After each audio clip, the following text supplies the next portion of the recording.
تکلیف اور دکھ کے وقت نکلیں، اس موقع پر کچھ لوگ ذخیرہ اندوزی کرتے ہیں، مجبوریاں خریدتے ہیں، تکلیفوں پر سودے بازی کرتے ہیں، سمجھتے ہیں کہ شاید آج سامنے والا تکلیف میں ہے تو میں کبھی تکلیف میں نہیں آؤں گا۔ دشمن مرے تو خوشی نہ کریے، سجنا بھی مر جانا ہے، دیگر تے دن آیا محمد ہور کڑی نو ڈوب جانا ہے۔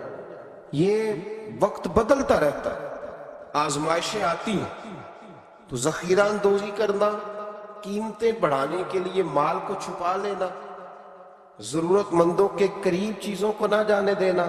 حضرت عمر ابن خطاب رضی اللہ تعالیٰ عنہ بیان کرتے ہیں کہ رسول اللہ صلی اللہ علیہ وسلم نے فرمایا ذخیرہ اندوزی کرنے والا ملعون ہے، لعنتی ہے وہ شخص جو ذخیرہ اندوزی کرے۔